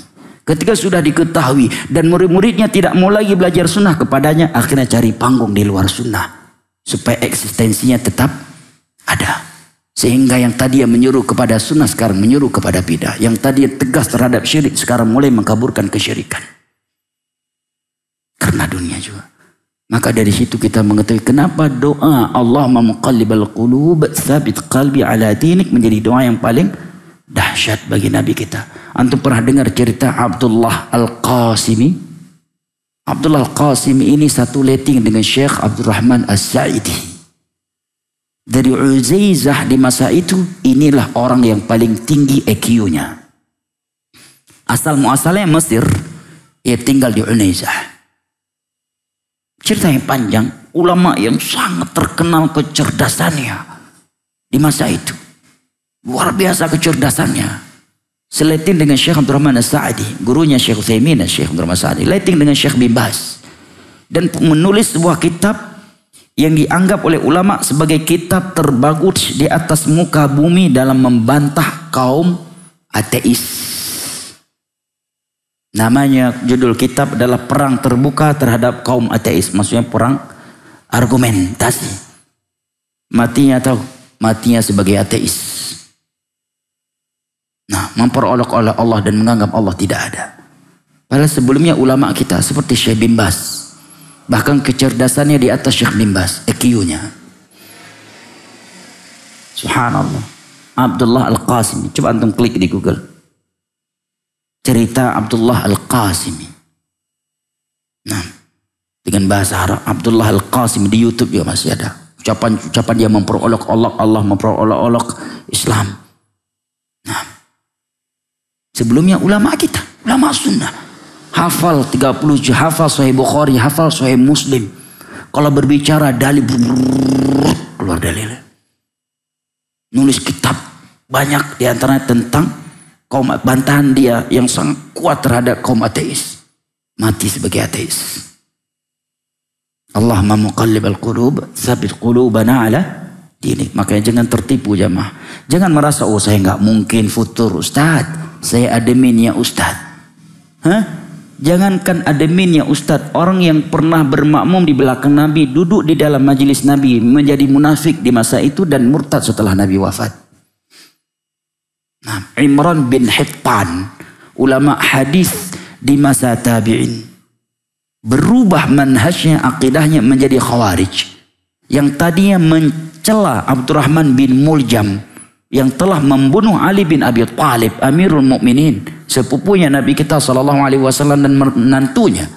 Setelah berubah menjadi khawarij sebab menikahi putri pamannya yang merupakan ustadzah yang khawarij di masa itu, beliau mulai memuji Abdurrahman bin Muljam. Bahkan punya syair-syair khusus memuji Abdurrahman bin Muljam, pembunuhnya Ali bin Abi Thalib. Hidayah. Allahumma muqallibal qulub, tsabit qalbi ala dinik. Jadikan ini doa yang paling sering kita sambil nyetir, sambil bawa motor, antum sambil dagang, sambil bawa becak, sambil jalan ke masjid, sambil tidur, sambil berbaring. Allahumma muqallibal qulub, tsabit qalbi ala din. Dan terkhusus dalam setiap sujud kita. Ini yang pertama jamaah, sumber keselamatan yang pertama dan yang paling utama. Doa. Makanya Nabi katakan ta'awwadhu minal fitan. Berlindunglah kalian kepada Allah dari fitnah. Yang kedua jamaah yang dimuliakan Allah adalah ilmu agama. Ilmu agama adalah kunci keselamatan. Majelis ilmu agama adalah tempat paling baik untuk kita melindungi agama diri kita dan anggota keluarga kita dari fitnah akhir zaman. Ayat dan hadis yang berbicara tentang keutamaan ilmu agama saya kira sesuatu yang sudah maklum di sisi antum semuanya. Ma yuridillahu bihi khairan yufaqihu fiddin. Barang siapa yang Allah inginkan kebaikan baginya, Allah akan pahamkan dia tentang agama ini. Kemudian yang ketiga, ikhwanal kiram wa akhwati al-karimat rahimani Allah wa iyyakum wa baraka fikum, segera dalam beramal apabila sudah ada kesempatannya. Hadisnya riwayat dalilnya adalah hadis riwayat Imam Muslim dari Abu Hurairah radhiyallahu anhu. Nabi sallallahu alaihi wasallam bersabda, "Badir bil amali fitana ka qit'il lailil mudlim yusbihu ar-rajulu mu'minan wa yumsi kafiran wa yumsi mu'minan wa yusbihu kafiran yabi'u dinahu bi'aradi minad dunya." Segeralah kalian beramal di masa yang sudah ada fitnah, karena kapan kita menundanya bisa jadi kesempatan itu tidak berulang kembali. Ada kesempatan untuk sholat, langsung sholat. Ada kesempatan untuk puasa, wah ini bisa puasa nih Senin Kamis kali ini, lagi nggak banyak kegiatan, lakukan. Ada kesempatan untuk umrah, lakukan. Ada kesempatan haji, lakukan. Banyak orang menunda-nunda haji. Dia udah punya kemampuan dari sisi fisik, waktu, uang. Cuma dia berpikir, tahun ini akan ada tender. Bakal dapat PL. Ada proyek, udahlah uang ini untuk modal proyeknya. Seorang teman curhat sama ana, Ustaz, ana waktu itu pernah uang yang sudah siap untuk haji. Saya tergiur karena ada tawaran proyek. Pada itu proyek nggak butuh-butuh amat bagi anda, masih bisa hidup dengan uang yang sudah ada. Akhirnya saya gunakan untuk proyek tersebut, saya tunda haji ya. Akhirnya proyek itu saya rugi 2 kali lipat dari uang yang sudah saya simpan untuk haji. Haji nggak jadi, proyek tersebut rugi dan nominal ruginya 2 kali lipat uang yang sudah saya simpan untuk berangkat haji. 6. Ada kesempatan ya, melakukan kebaikan segerakan, karena Nabi telah bersabda, wala yazalu qaumun yata'akhiruna hatta yu'akhirahumullah. Tidaklah ada sebagian kaum yang suka berlambat-lambat dalam melakukan kebaikan setiap kali sudah ada kesempatannya, kecuali Allah akan buat mereka selalu terlambat dari kebaikan di dunia, terlambat masuk syurga. Bayangkan kalau terlambat masuk syurga 1 hari saja, berarti kita sudah terlambat 1000 tahun. Orang lain udah 1000 tahun berjumpa dan memeluk bidadari, kita masih belum. Wala yazalu qaumun yata'akhiruna hatta yu'akhirahumullah. Tidaklah sebagian kaum berlambat-lambat melakukan kebaikan kecuali Allah akan buat mereka selalu terlambat. Dan orang kalau sudah terbiasa terlambat jamaah, di Mekah sekalipun juga sering terlambat. Di Indonesia sering masbuk, udah ke Mekah, udah di Madinah juga masih masbuk. Karena hal-hal yang sebenarnya itu bisa dijauhi, tapi udah jadi kebiasaan masbuk. Di Mekah pun padahal dia ke Mekah khusus untuk ibadah, umroh. Kalau shopping di Bandung lebih banyak, ya kan? Tapi udah tujuan utama dia ke Mekah, ke Madinah untuk sholat. 1000 rakaat di Masjid Nabawi, 1 sholat di sana seperti 1000 sholat di sini. 1 sholat di Mekah seperti 100 takbiratul ihram. Utama mendapatkan takbiratul ihram bersama imam, luar biasa keutamaan. Tapi bisa-bisanya selalu terlambat. Kenapa? Sudah terbiasa terlambat. Wala yazalu qaumun yata'akhiruna hatta yu'akhirahumullah. Tidaklah sebagian manusia itu berlambat-lambat melakukan kebaikan kecuali Allah akan buat mereka selalu terlambat. Yang berikutnya jamaah adalah berusaha semaksimal mungkin kita memperbanyak ibadah di akhir zaman. Nabi SAW bersabda dalam hadis riwayat Imam Muslim dari Ma'qil bin Yasar radhiyallahu an, al-ibadatu fil harj ka hijratin ilai. Beribadah di masa fitnah itu seperti hijrah kepadaku. Dan terkhusus ibadah salat jemaah.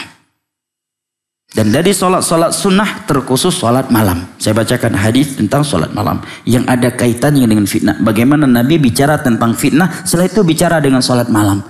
Kata para ulama, kalau kita tidak benar-benar merenunginya, sepertinya kok nggak ada kesinkronan antara sabda beliau tentang fitnah dengan sabda beliau tentang salat. Pada kata para ulama, kesinkronan ini sangat jelas bahwa salat malam adalah sumber keselamatan dari fitnah akhir zaman. Hadis Ummu Salamah radhiyallahu anha, riwayat al-Imam al-Bukhari. Ummu Salamah radhiyallahu anha mengatakan, istaiqadha Rasulullah sallallahu alaihi wasallam fazi'an. Pernah di suatu malam Nabi terbangun dalam keadaan terkejut. Dalam riwayat yang lain, muhmarra wajh, memerah wajah Nabi sallallahu alaihi wasallam. Kemudian Nabi berkata, subhanallah, madza unzila al-lailah minal khaza'in wa madza unzila minal fitan. Subhanallah. Ini ucapan yang seyogyanya keluar dari mulut kita kalau kita terkejut atau mengingkari sesuatu, ya. Muslim itu lisannya rutban min dzikrillah, selalu basah dengan zikir kepada Allah. Kan indah kan? Antum dikejutin ya atau melihat sesuatu yang mungkar, subhanallah, la ilaha illallah, Allahu akbar. Bukan masya Allah ya, jangan dibalik. Masya Allah itu kalau melihat sesuatu yang mengagumi. Makanya dalam surat Al-Kahfi, orang yang kagum terhadap kebun-kebunnya kan diingatkan, walaula iz dakhalta jannataka qulta masya Allah, ya kan? Seandainya kamu ucapkan setiap kali kamu masuk ke dalam kebun-kebunmu, masya Allah, masya Allah nak, kenapa kamu belum sholat? Keliru.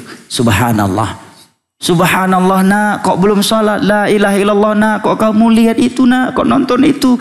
Bukan masya Allah nak, kok nonton itu? Berarti kagum dong, senang dong dia nonton yang nggak benar itu. Masya Allah itu untuk sesuatu yang mengagumkan.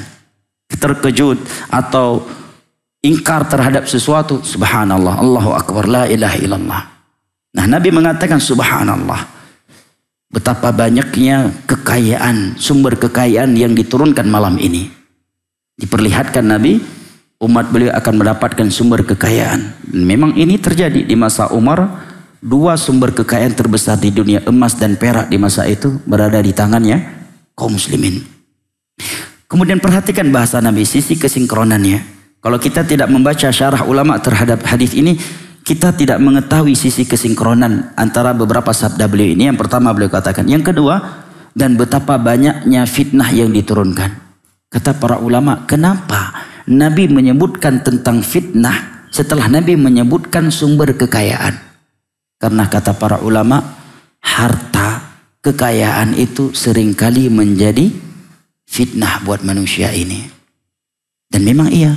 Sebagian orang ketika belum kaya, ketika masih miskin, masya Allah, saf depan selalu. Setiap sholat, saf depan melulu, ya.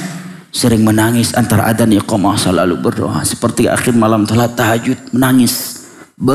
Di saat dia masih miskin, di saat omsetnya baru 1, 2, 3 juta dalam sebulan. Begitu omsetnya berubah menjadi 200 juta, 300 juta, ya, per bulan, mulai hilang dari masjid. Mulai hilang dari saf pertama. Udah nggak ada lagi sholat tahajud. Ada sholat tahajudnya tapi beda tempatnya. Dalam ruangan yang banyak lampu remang-remang. Di situ tahajudnya. Sekalian dengan witir di situ. Allah musta'an. Sebagian orang begitu. Makanya Allah katakan apa? Kalla innal insana la yatagha. Kapan? Ar-ra'ahu istaghna. Dan Allah mengatakan wa'lamu annama amwalukum wa auladukum fitnah. Sebagaimana kemiskinan juga fitnah. Ada sebagian orang ketika kaya istiqomah dia, begitu jatuh bangkrut, ada yang murtad. Ya, ada yang futur. Baik jamaah yang dimuliakan Allah. Kemudian setelah itu Nabi mengatakan wa may yuqidhu sahibal hujarat. Tolong siapa yang mau membangunkan orang-orang yang masih di kamar, maksudnya keluarganya, istri-istri dan anak-anaknya, agar sholat malam. Kata para ulama, Kenapa Nabi menyebutkan tentang sholat malam setelah Nabi SAW menyebutkan tentang fitnah? Karena kata para ulama, sholat dan khususnya sholat malam itu sangat menjaga seseorang di siang harinya. Orang yang menjaga sholat malam sepanjang hari akan semangat melakukan kebaikan dan menjauhi kejelekan. Dalam hadis Abu Hurairah radhiyallahu anhu yang diriwayatkan oleh Imam Bukhari, Nabi menyebutkan apabila seorang hamba tidur di malam hari, maka nafakha syaitan aqida syaitan fi qafiyati thalatha uqad. Apabila seorang tidur di malam hari, syaitan meniup 3 buhul di belakang kepalanya. Dia ikat 3 buhul. Jika antum mengatakan, ana udah raba-raba Ustaz, kok nggak lihat, kok nggak ada buhulnya, itu berita gaib dari Nabi. Kewajiban kita mengimaninya. Ada 3 buhul yang diikat oleh syaitan di belakang kepalanya, qafiyah. Nah, di setiap buhulnya dia meniupkan 6. Walailuka tawil, tidurlah kawan, malammu masih panjang. Dan itu kita rasakan kan? Kadang kita udah hidupin jam alarm. Alarmnya kita hidupin 1 jam sebelum subuh. Begitu bunyi, kita ambil, kita matiin. Padahal kita yang hidupin tadi sebelum tidur, ya kan? Bunyi lagi, masih setengah jam lagi, masih sempat 10-11 rakaat lagi. Bunyi lagi 10 menit, masih ada 5 menit sebelum adzan nanti witirnya. Begitu adzan dikumandangkan, iqamah masih panjang, itu kan masjid sunnah antara adzan dan iqamah 15 menit. Begitu iqamah masih ada 1 rakaat. Nah, Nabi menyebutkan masuk tasyahud aja masih dapat pahala sholat jamaah. Ya, selesai salam imam datanglah syubhat dia. Khilaf ulama tentang sholat jamaah. Ada yang bilang fardu kifayah, ada yang bilang sinamakan. Allah musta'an. Mau habis waktu, alah sholat kan bukan syirik. Yang penting bukan syirik. Na'udzubillah min dzalik. Maka kata Nabi, kalau dia bangun langsung berzikir, alhamdulillahilladzi ahyana ba'dama amatana, maka 1 buhulnya lepas. Sisa berapa lagi? Sisa 2. Kemudian dia berwudu, maka lepaslah buhul yang kedua. Kemudian dia salat, maka lepaslah buhul seluruhnya. Kemudian Nabi mengatakan, asbaha nasyitan thayyiban nafs. Orang yang seperti itu di malam hari, dibangun di waktu pagi hari, dia dalam keadaan semangat melakukan kebaikan dan baik jiwanya. Tapi kalau tidak, asbaha kaslan khabithan nafs. Di siang hari dia pemalas dan buruk jiwanya. Dan ini kita rasakan. Kita nggak usah nilai orang lain, diri kita sendiri. Kalau lagi nggak sholat malam gimana? Di siang harinya suka dengki, sombong, suka berburuk sangka sama orang, suka gibah, malas bawaannya. Ya, tapi kalau sholat malam, masya Allah semangat kita. Makanya sholat itu sangat penting jamaah. Bahkan sholat menyelamatkan kita dari maksiat. Inna sholata tanha anil fahsya'i wal munkar wa la dzikrullahi akbar. Ada seorang yang datang kepada Hudzaifah radhiyallahu anhu mengatakan, ya Hudzaifah, aku khawatir diriku ini munafik. Aku jatuh bangun dalam dosa, berdosa taubat jatuh lagi, puasa taubat jatuh lagi. Aku khawatir diriku ini munafik. Maka Hudzaifah radhiyallahu anhu mengatakan, asallaita wahdak? Idza kunta wahdak, apakah kamu suka salat ketika sendirian, salat sunnah? Beliau menjawab, iya. Astaghfarta kullama aznabt, apakah kamu beristighfar, bertaubat setiap kali jatuh dalam dosa? Iya. Izhab salamakallahu minan nifaq. Pergilah kamu, semoga Allah selamatkan kamu dari kemunafikan. Dan terkhusus jomblo jamaah. Nggak mesti jomblo juga. Antum dapat tugas keluar kota, kemudian tidur di hotel, di kamar sendirian. Kawan-kawan yang lain udah pada pergi ke diskotik. Sisa antum, ya. Subhanallah, ubun-ubun udah bangun nih, pergi enggak, ya. Ketika alasan yang nggak ada duit, si kawan bilang, bro, biar gua yang bayarin, tenang aja deh. Lain kali lo yang bayarin, kali ini biar gua yang bayarin. Ya udah lo masuk aja ke dalam, nggak usah minum-minum yang enggak. Kamu minum yang lain, nemenin gua aja. Itu berat. Langsung sholat antum. Atau ketika antum dalam kamar hotel ataukah sendiri, ada bisikan-bisikan untuk bermaksiat, zina ataukah yang lainnya, sholat. Insyaallah bisikan itu akan hilang. Inna salata tanha anil fahsya'i wal munkar. Diriwayat oleh Imam Ahmad dari Hudzaifah radhiyallahu anhu, beliau mengatakan, kana Rasulullah sallallahu alaihi wasallam idza nabu amrun faza'ila salah. Nabi kalau ada urusan serius langsung beliau selesaikan dengan salat. Galau, frustasi, Ya, apalagi antum seorang pemuda, jomblo, sedangkan fitnah syahwat di sekitar antum luar biasa. Antum sebagai mahasiswa di kampus syahwat, pulang dari kampus syahwat, dalam perjalanan fitnah syahwat luar biasa, ngekos sendirian, ya, dan kos-kosannya di tengah-tengah kos-kosannya para mahasiswi lagi. Keluar rumah sana orang ngumbar orat, bahkan di beberapa tempat kita pulang dipanggil. Ada beberapa tempat di Indonesia, ya. Anak ketahui kita lewat dipanggil, walaupun dia udah lihat kita berjenggot, nggak segan dia. Bahkan ada juga, subhanallah, dia bang, mas cuma segini mas, subhanallah. Antum kosnya di depan seperti sendirian lagi, sholat. Jaga sholat malam, insya Allah akan Allah jaga kita. Dan sepanjang hari kita akan semangat. Kemudian yang terakhir jamaah yang dimuliakan Allah, teman, pergaulan sehari-hari. Ayat dan hadis yang berbicara tentang pengaruhnya teman, saya kira hal yang kita maklumi. Dan terkhusus antum yang masih bujang, jomblo lagi. Rata-rata jablang, ya udah bujang udah pasti jomblo ya. Udah rata-rata anak-anak muda yang jomblo futur karena pergaulan rata-rata. Rata-rata pergaulan. Makanya Nabi sebutkan perumpamaan teman duduk yang baik dengan teman duduk yang buruk seperti penjual minyak wangi dan pandai besi, iya kan? Dalam hadis yang lain Nabi katakan agama seseorang seperti teman dekatnya. Orang Arab mengatakan as-sahib sahib, teman itu. Ya. Menariknya ada seorang teman udah diaman duduk di depan ulama, pulang gara-gara pacar lamanya menghubungi dia. Pergaulan rusak. Ya. Setelah itu serusak-rusaknya. Pergaulan sehari-hari sangat pengaruh jamaah. Apalagi antum bujang, jomblo lagi, berada di kota besar, bangun komunitas yang baik. Seandainya mau olahraga, futsal, goes, cari komunitas. Yang walaupun mereka bukan malaikat, tetapi paling tidak ketika antum bersama dengan mereka, antum yang tadi yang pencandu rokok, mau rokok agak malu-malu, ya kan? Mau ngerokok harus ke toilet dulu. Jadi bentar ya mau kemana, ada ustadz, nggak berani ngerokok di situ, harus ke toilet ngerokoknya, ya kan? Awal-awalnya ngerokoknya di toilet, lama kelamaan, ya nggak ngerokok lagi, ya kan? Kalau tadi ya mungkin dengan kawan-kawan setelah olahraga bicaranya perempuan, syahwat, ya bicara tentang diskotik, ya sambil dengar musik, sambil ngerokok dan sebagainya. Ketika teman-teman yang baik bicara tentang ilmu agama atau minimal tidak mengajak kita kepada maksiat. Teman sangat pengaruh jamaah. Dan sekali lagi terkhusus antum yang masih jomblo, yang masih muda dan tinggal di kota besar yang seperti ini, pergaulan komunitas itu sangat pengaruh. Nah, wallahu taala alam bisawab. Di sini ada beberapa pertanyaan, namun sebelumnya saya ingin bagikan hadiah yang diamanahkan terlebih dahulu ya. Baik, sambil nunggu hadiah, sini ada pertanyaan bagus. Afwan Idin bertanya, Ustaz, apakah mungkin orang yang berilmu tidak bersabar, dan apakah orang yang bersabar belum tentu yang berilmu? Mungkin. Karena sabar itu bukan soal ilmu. Soal bagaimana rasa takut dia kepada Allah. Mengingat perkara akhir. Banyak orang, Masya Allah, dia bukan ustadz, tapi hidupnya lebih zuhud, lebih sabar.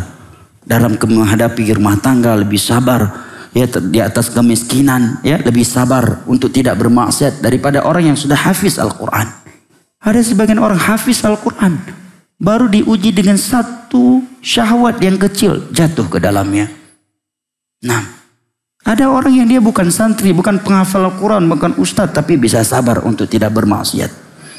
Kenapa? Karena di saat maksiat itu berada di depannya, dia lebih ingat kepada Allah daripada orang yang berilmu tadi. Ya, dia lebih takut kepada Allah, lebih ingat tentang alam barzah dan seterusnya. Nah, wallahu taala alam bisawab, wal ilmu indallah. Di sini ada hadiah. Apa ini? Baju muslimah. Berarti pertanyaan untuk yang sudah menikah. Ini diskriminasi untuk kaum jomblo nih. Bukan diskriminasi, motivasi untuk mengakhirkan masa jomblonya. Nah, kita berdoa kepada Allah agar Allah memberikan istri yang salihah, yang jamilah, yang cantik jelita, dan ya bertakwa kepada Allah untuk adik-adik kita yang masih jomblo dan atau yang masih single senior. Nah, baik, pertanyaannya jamaah yang dimuliakan Allah, apa kesimpulan kajian kita malam ini?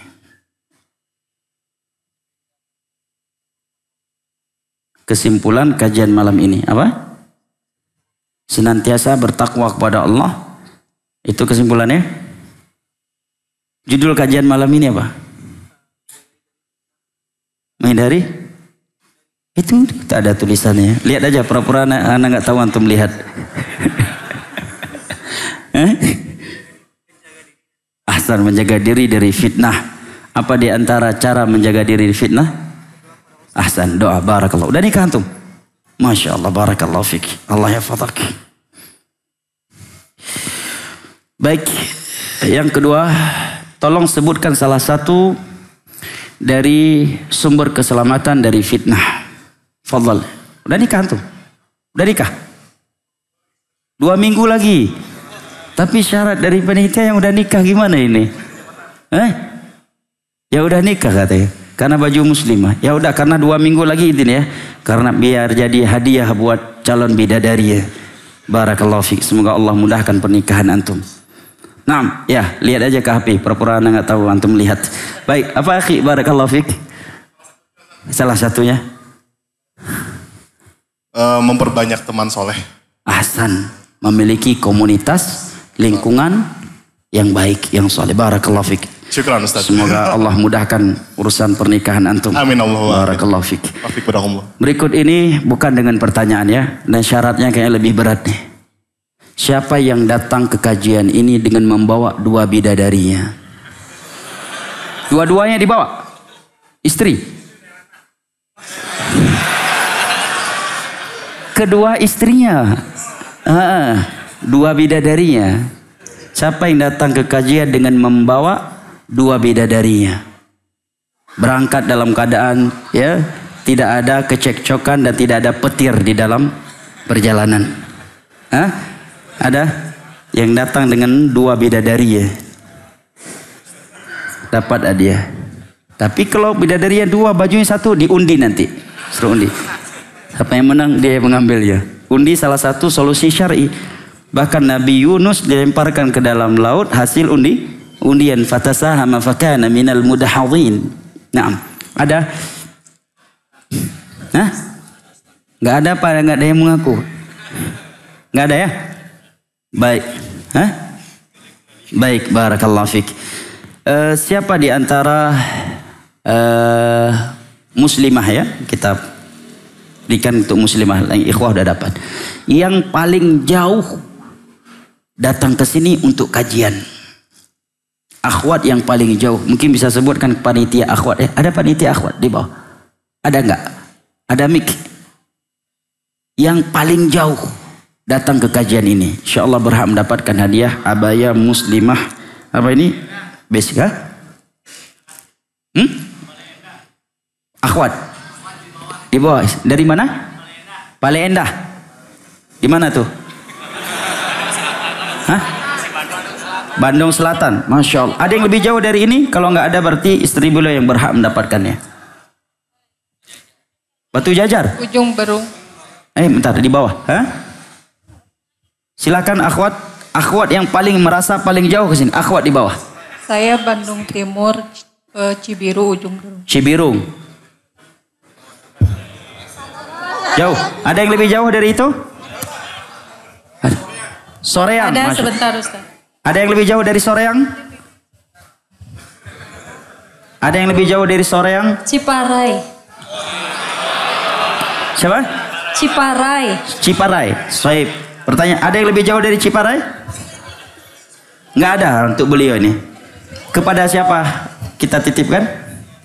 Kepada panitia ya. Baik.